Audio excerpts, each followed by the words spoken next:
Hyperbola by eccentricity method. इस video में हम देखेंगे कि एक्सेंट्रिसिटी मेथड द्वारा हाइपरबोला कैसे बनाया जाता है।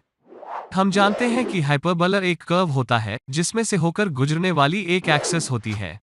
इसकी धुरी पर एक निश्चित पॉइंट होता है जिसे फोकस पॉइंट कहते हैं। एक्सिस पर एक वर्टिकल लाइन होती है जिसे डायरेक्ट्रिक्स कहते हैं। साथ ही यह कर्व जहां एक्सिस पर इंटरसेक्ट होता है वो पॉइंट को हम V नाम देंगे और हम इस इंटरसेक्शन पॉइंट को C नाम देंगे। कर्व खींचने के लिए ये इंपॉर्टेंट पॉइंट्स हैं। हाइपरबोला बनाने के निर्देश यहाँ दिए गए हैं। Draw a hyperbola having the distance of focus from the directrix 50 mm and eccentricity 3/2.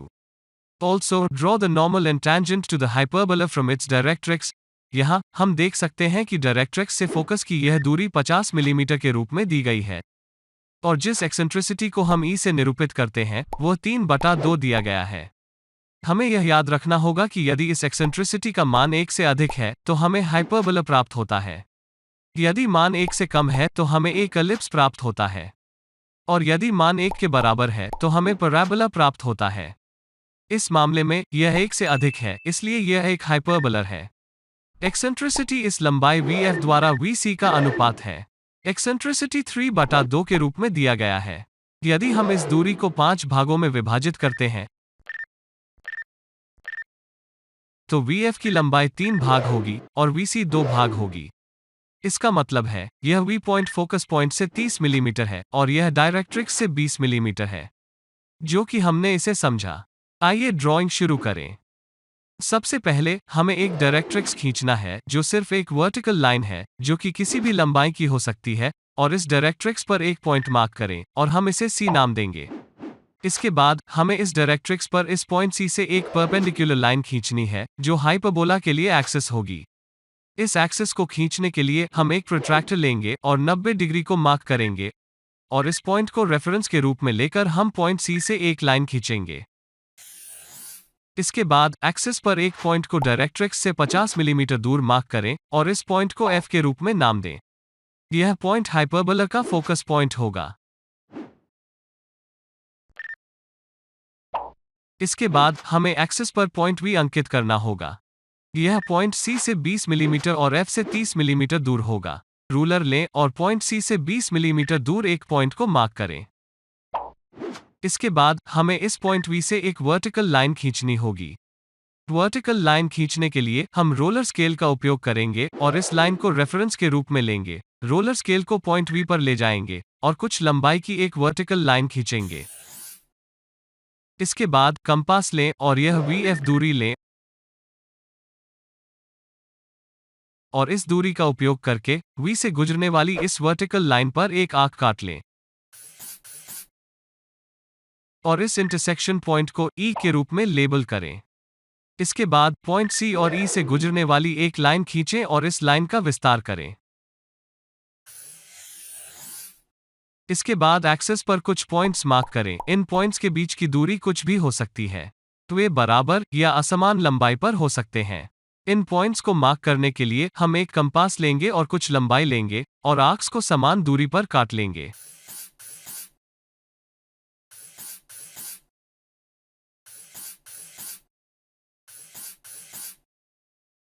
In points के लिए नामकरण करें 1, 2, 3 और 4।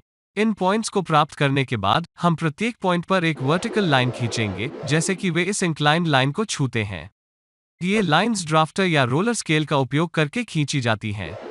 इस लाइन को रेफरेंस के रूप में लें और सभी पॉइंट्स पर वर्टिकल लाइंस खींचें।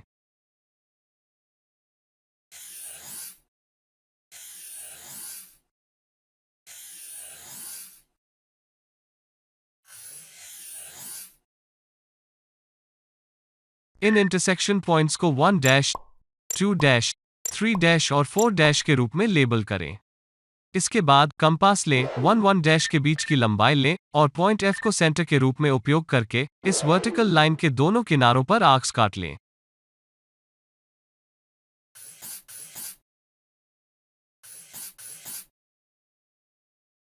इस पॉइंट को P1 के रूप में और इस पॉइंट को P1 के रूप में लेबल करें। इसके बाद कंपास लें, 2 के बीच की लंबाई लें और पॉइंट F को सेंटर के रूप में उपयोग करके इस वर्टिकल लाइन के दोनों किनारों पर आर्क्स काट लें।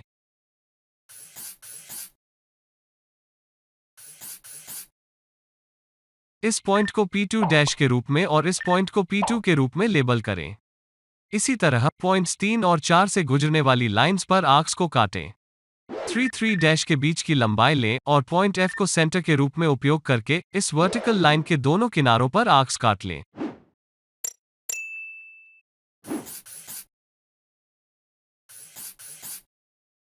इस पॉइंट को P3 डैश के रूप में और इस पॉइंट को P3 के रूप में लेबल करें।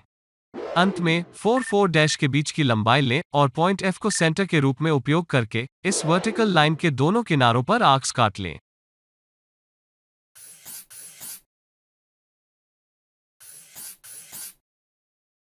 इस पॉइंट को P4 डैश के रूप में और इस पॉइंट को P4 के रूप में लेबल करें। इन P पॉइंट्स को प्राप्त करने के बाद हाइपरबोला प्राप्त करने के लिए इन पॉइंट से गुजरने वाला एक स्मूथ कर्व ड्रॉ करें। कर्व खींचने के लिए हम फ्रेंच कर्व्स का उपयोग करेंगे। सुनिश्चित करें कि कर्व खींचते समय सभी पॉइंट्स इस फ्रेंच कर्व को छू रहे हैं।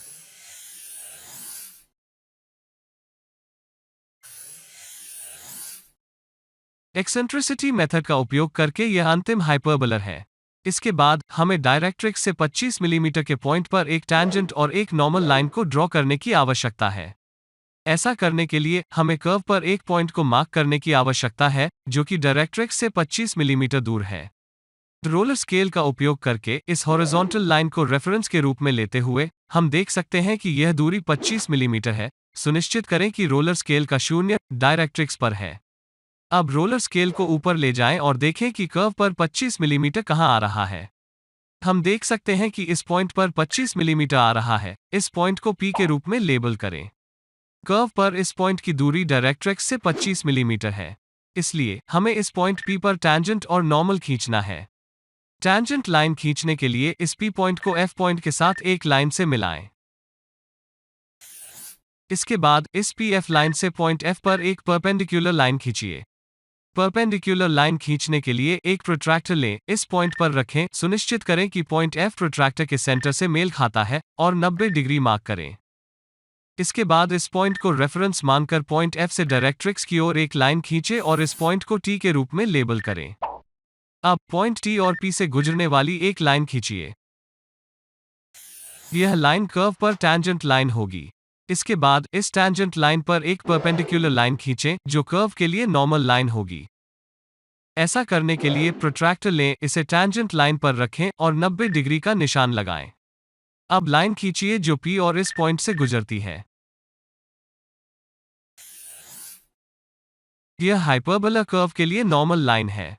मुझे आशा है कि आप समझ गए होंगे कि एक्सेंट्रिसिटी मेथड का उपयोग करके हाइपरबोला कैसे खींचना है। अगर इस वीडियो ने आपको समझने में मदद की है तो कृपया लाइक बटन पर क्लिक करें और अगर आप मेरे चैनल ADTW लर्न हिंदी पर नए हैं तो सब्सक्राइब बटन पर क्लिक करें ताकि आपको मेरी लेटेस्ट वीडियोस मिलते रहे।